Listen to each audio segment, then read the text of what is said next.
नमस्ते दोस्तों, NS TV horror stories में आपका स्वागत है।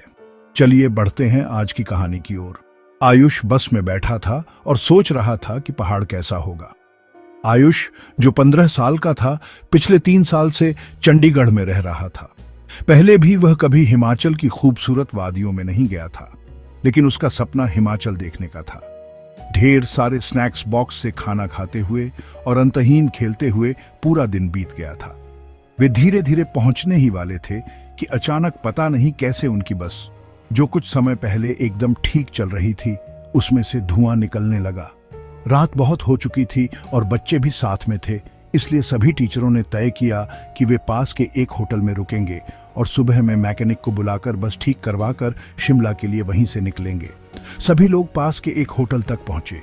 होटल दोनों तरफ बड़े बड़े पेड़ और पहाड़ों से घिरा हुआ था। सभी टीचरों ने बच्चों को होटल के अलग अलग कमरों में बांट दिया और डिनर के बाद सभी सोने चले गए। आयुष को अपने दोस्तों अमन और रोहन के साथ कमरा मिला था और वह बहुत खुश था क्योंकि वे दोनों उसके अच्छे दोस्त थे। आयुष, अमन और रोहन जब कमरे में गए तो खिड़की से उन्हें एक झील नजर आई। उन्हें याद था कि पिछली बार जब वे शिमला में आए थे तो रात में 2 बच्चे उसी झील पर गए थे और वे शिमला के सबसे पॉपुलर बच्चे बन गए थे। तो उन्होंने भी योजना बनाई कि इस बार वे भी कुछ ऐसा ही करेंगे। उन्होंने सोचा कि वे होटल से चुपके से निकल जाएंगे और झील पर जाकर फोटो खींचकर वापस आ जाएंगे। जैसे ही होटल का गार्ड सो गया, वे तीनों निकल गए। झील देखने में होटल से ज्यादा डरावनी नहीं लग रही थी, लेकिन वे तीनों करीब आधे घंटे झील की ओर चले और रास्ता खत्म ही नहीं हो रहा था। ठंड बहुत बढ़ चुकी थी और उस सुनसान जंगल में उनकी ठंड के मारे हाथ खराब हो रहे थे। उन्होंने अपना फोन चेक किया तो उसमें सिग्नल नहीं था। तब उन्हें लगा कि उन्हें झील का प्लान कैंसिल करके वापस होटल लौट जाना चाहिए। उन्होंने अपने फोन की फ्लैश लाइट के सहारे वापस होटल का रास्ता ढूंढना शुरू किया। रास्ता ढूंढते हुए अमन और आयुष, जो रोहन के थोड़े आगे चल रहे थे, जब पीछे मुड़े तो उन्होंने देखा कि रोहन कहीं नजर नहीं आ रहा था। तभी उन्हें अपने पास से किसी आदमी की आवाज सुनाई दी। वे बहुत घबरा गए क्योंकि वे रोहन को अकेला नहीं छोड़ सकते थे। तो उन्होंने कुछ कदमों की आवाज का पीछा किया। वीरान और घने जंगल के बीच उन कदमों की आवाज का पीछा करते गए, जो कुछ समय बाद बंद हो गई। रोहन अभी तक नजर नहीं आया। अमन और आयुष अब बहुत ज्यादा डरने लगे थे, लेकिन तभी उन्हें ऐसी आवाज आई जैसे कोई जमीन खोद रहा हो। वे धीरे धीरे उस आवाज के पास गए और झाड़ियों के पीछे से देखा कि कोई और नहीं बल्कि रोहन ही जंगल में गड्ढा खोद रहा था। उन्होंने डर के मारे रोहन को पुकारा। रोहन उनकी ओर मुड़ा और गुस्से से भरी आंखों से देखने लगा। उसकी आंखें एकदम खाली पड़ी थीं, जैसे किसी ने उसके अंदर से आंखें निकाल दी हों।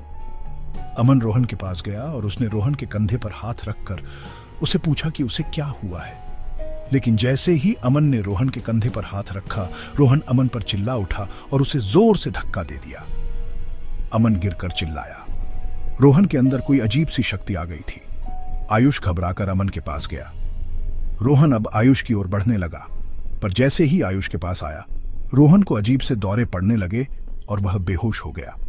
आयुष ने उसे होश में लाने की कोशिश की और जैसे ही रोहन होश में आया, उसने अमन की ओर देखा और जोर जोर से चिल्लाते हुए कहा कि अमन के अंदर कुछ है।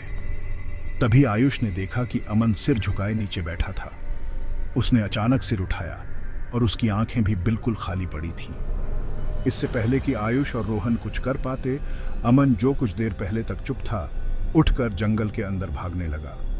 रोहन और आयुष ने उसका पीछा किया और फोन की फ्लैशलाइट में देखा कि अमन एक खंडहर की ओर भाग रहा था। करीब जाकर उन्होंने देखा कि वह खंडहर वास्तव में एक बहुत पुराना घर था, जिसे देखकर ऐसा लग रहा था कि वहां सैकड़ों सालों से किसी इंसान ने कदम भी नहीं रखा था। दोनों बहुत ही डरे हुए थे और आगे जाने की हिम्मत नहीं कर पा रहे थे, लेकिन अमन को बचाने के लिए आयुष और रोहन उस खंडहर में घुस गए। ऊपर के एक फ्लोर से उन्हें एक आवाज आ रही थी। वे आवाज के पास पहुंचे तो जो उन्होंने देखा उस पर उन्हें विश्वास ही नहीं हुआ। उन्होंने देखा कि अमन बेहोशी की हालत में हवा में लटका हुआ था और एक बड़ी औरत उससे बात कर रही थी। उस औरत का चेहरा बहुत भयानक था। उसकी आंखें एकदम खाली थीं। खतरनाक बिखरे हुए बाल और उसके बिखरे हुए वस्त्र उसे और डरावना बना रहे थे। वे दोनों उस औरत को देखते ही वहां से बाहर भागे और वह औरत भी उनके पीछे आने लगी। आयुष और रोहन जल्दी से सीढ़ियों से नीचे उतरे और खंडहर के दरवाजे तक पहुंचे। उन्होंने जब मुड़कर एक बार पीछे देखा तो वह बड़ी औरत किसी कीड़े की तरह सीढ़ियों से उतर रही थी और उनके पास ही आ रही थी।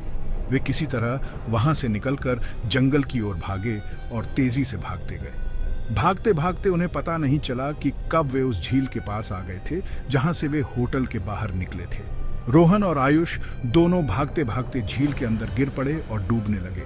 उन्हें ऐसा लग रहा था जैसे कोई उन्हें अंदर खींच रहा हो। आयुष किसी तरह झील से बाहर आ गया और उसकी आंखों के सामने रोहन झील में डूब गया और वह कुछ नहीं कर सका। आयुष यह सब देखकर इतना घबरा गया कि उसे चक्कर आने लगे और वहीं बेहोश होकर गिर पड़ा।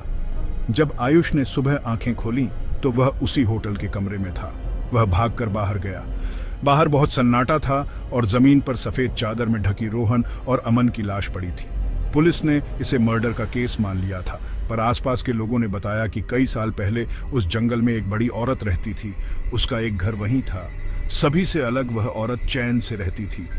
लेकिन एक रोज कुछ लोगों ने उसके साथ बदसलूकी की और उसे मारकर झील में फेंक दिया। तब से कोई भी इंसान रात में जंगल की ओर या उस झील के पास नहीं जाता।